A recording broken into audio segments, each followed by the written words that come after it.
Thousands of houses, schools, businesses burned to the ground. Communities wiped out, lives lost, families forever changed. They're the worst fires to ever hit Los Angeles, ever. And as soon as these fires broke out, I approved the Fire Management Assistance Grants. That's a term of art and how we get help to local officials. These grants cover California's firefighting costs for things like firefighting equipment, firefighters' salaries, and special capabilities like aircraft. Next, yesterday I immediately approved Governor Newsom's request for what they call, and I know this is all sounds like government talk, but it's called the Major Disaster Declaration.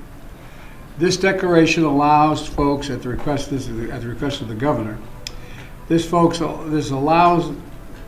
declaration allows folks who have been impacted to get immediate cash assistance to cover things like everything from groceries to baby formula to prescriptions. Because as you've seen and you've reported, a lot of these places are burned to the ground. There's not a single thing left in their homes. And so if they contact disasterassistance.gov, anybody who's lost everything or anything of consequence, disasterassistance.gov or 1-800-2, I beg your pardon, 1-800-621-3362. That's what disasterassistance.gov, 1-800-621-3362 to get the kind of help they need for everything from the basics that they don't have access to right now.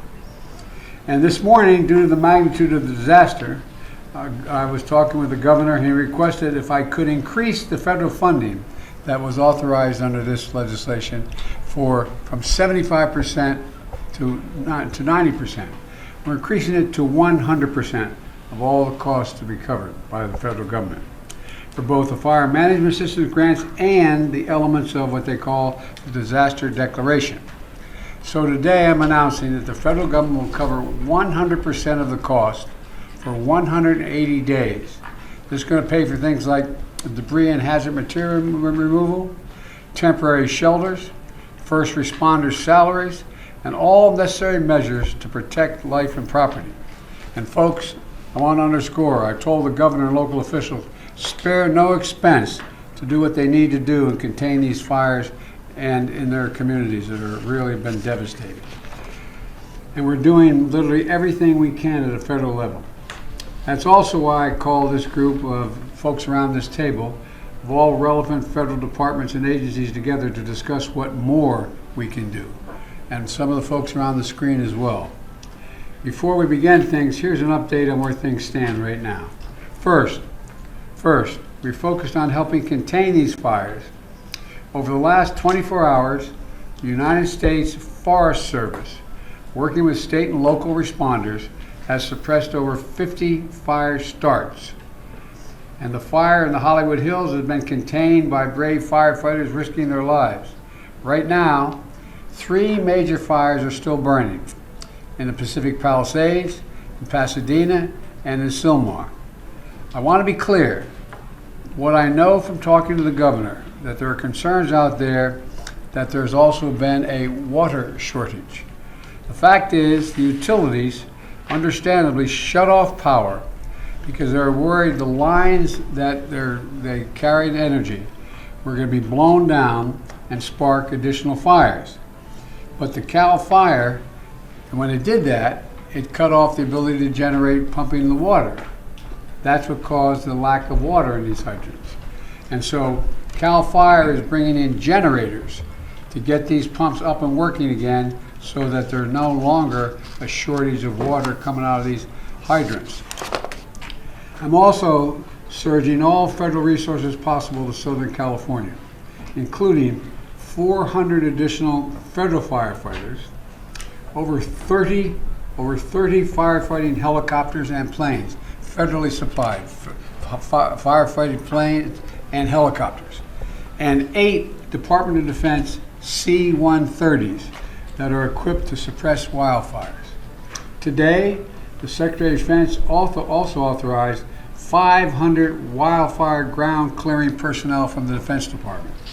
And I've directed the department to continue working with Governor Newsom to identify additional resources that can be provided for public safety and security. And we've secured additional firefighters and firefighting aircraft from our ally in Canada as well. I also want everyone in Southern California to know we're going to keep at it. We're sticking with this. We expect there may be a temporary break in the winds, but in some areas the winds are likely to continue well into next week. And so we're going to continue to sending everything, literally, every resource we can find that's appropriate to help the governor and the first responders. Second, we're focused on helping people who have been displaced or in many cases lost everything. You've reported on, you've seen the homes just burned to the ground, whole areas burned to the ground, large areas. They've been displaced and they've lost everything. As I said, since the fire started, FEMA has been working with the state to help residents get shelter, groceries, prescriptions, and other critical goods like baby formula. We're also sent FEMA Director Criswell to Los Angeles to manage our response on the ground.